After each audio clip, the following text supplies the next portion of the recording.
I'm feeling very clear, and I journaled. You guys know we feel so much better after we journal. So the top of my journal says, "What do you want?" We are curbing our enthusiasm for burnout, exhaustion, and depression. We don't need any of that. What we need is to feel that spark of life, that creative force. We can get on that kick and we can run and be free and play. That's what Spirit wants from us, like that joy, because, life is hard enough. What do you want? What do you want? That means you got to step up for yourself, and you got to have some level of motivation, that excitement. That means you got to really actually do what you want to do. I journaled some of the things that I've been interested in, and I'll be honest, in the past, I actually have been a little confused. A part of me wanted to garden. I really want to garden. But there's this other part of me that is not finished with this like mineral exploration of our beautiful waters. Something got into me, the caldera. There's like this volcano mentoring happening within my soul, and it's not finished. And if I were to have a garden, I would have to leave it. And I feel like my place is still next to the springs, and I'm wanting to really still have that accessibility on a more like wider scale. So it was good to journal and see the things that I'm actually really interested in. I'm seeing that I'm making like this pivot in my career. I'm actually in a time in my life where I can make some pretty cool changes. I have done enough. I've run the route of doing what I was doing before. There's something in me that wants to be more close to the land and the horses. There's something there for me. So that's what I've been focused on. And you know what? There has been this interesting thing that's happening. These horses are coming out of nowhere. They are being magnetized to me. Kind of posting with you guys, and I told you that I was feeling whatever I was feeling, but out of nowhere, there was this sign of hope when I freaking heard a ghost horse. Like there was this horse neighing out of nowhere. And it freaked me out enough to post it to you guys, like, whoa, there's the horse. The horses are here. We're good. But yeah, the horses in spirit are really calling to me, and it's probably different for you guys. Whatever it is that really solves that equation.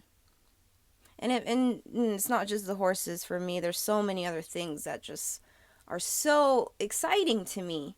But that's what I want us to focus on. What is going to alleviate the exhaustion of the everyday mundane? What will cure that depression, that stagnation, to the point where you're like, yes, this is worth my while. I've been in a place in my life as well where, I'm not going to say that I need to interact with only medicine men and women, but I'm going to say that I only need to interact with medicine men and women. There is such a calling within me that I've been left out of some circles because I've been so withdrawn that I've been needing to pull myself back. There are good people that I can sit with. There are beautiful grandmother, grandfather energies that I've already been working with. Like they're calling me in, and this is what I really wanted. Like things like this, whatever is needing to spark that goodness in you. Well, the cool little story happened this morning where I'm staying in some off-grid BLM land, and it's kind of a cul-de-sac where a lot of people with horses are coming in here, and I'm getting to see them. I have my little peeper window, Creeps, you're not the only creep. I got my little peeper window. I can see what's going on. But anyway, I heard a bunch of horses, and of course I gotta see them.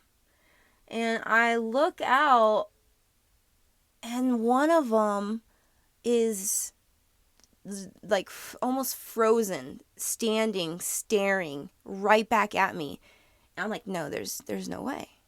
This window is like so under, you can't even tell. It looks like a foggy bathroom window. There's no way you can tell that somebody's looking out. Um, but this horse is looking straight at me in the eye. And its owner comes up and like takes its reins and tries to walk it in the other direction, and it will not move. And it is just staring straight at me. And I'm like, oh, goodness. And I start talking to it telepathically and just giving it so much love. And its ears are just moving around. And the owner, it can't figure out what is going on. Why is my horse not moving? It's just, it keeps reining back on the reins, saying, no, Mom. And that was such a cool moment. Oh my God. You guys know I love that. Like, I have this thing with the deer, but now I have it with the horses. So cool. This morning I woke up. I had some channelings going on. And one of the things that came up that my guides wanted to converse with me about was a celebrity that I used to watch when I was in high school. And I was kind of surprised, taken aback when I heard the name, because this was back in the time when I was a heavy drinker. My sister had a bachelorette party in Las Vegas. So anyway, I'm at the airport and this random stranger comes up to me and asks me for my autograph and to take a picture. And I'm like, what? Why? And they thought for a split second that I was Miss Kristen Cavallari of this show that I used to watch. Now, back in the day, I saw that as a compliment. I was like, "Oh my gosh, yes." But now I'm seeing that my spirit was like, "See? Do you see the detour that you made?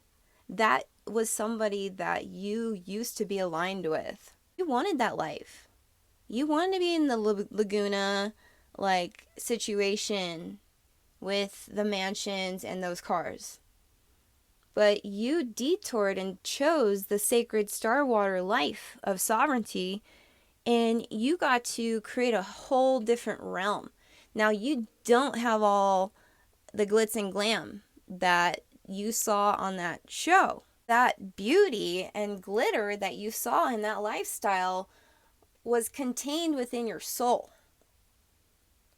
So I was like, oh my gosh, I am so glad. Like, a part of me sometimes thinks, wow, I really got myself really far out there, far out here.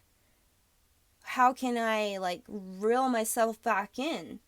Sometimes it does take looking at my old high school self, which is a lot like that woman, and just and then seeing the contrast of being like, okay, no, like you chose a good route. Like, you're not suffering from uh the alcoholism, and you've gotten yourself out of really toxic circles and situations. Not to say that that's what she's dealing with, but that's where I was at when I was in that realm, like clubbing and like being intoxicated off the alcohol within those circles. It just seemed to bring me into a lower, darker version of myself.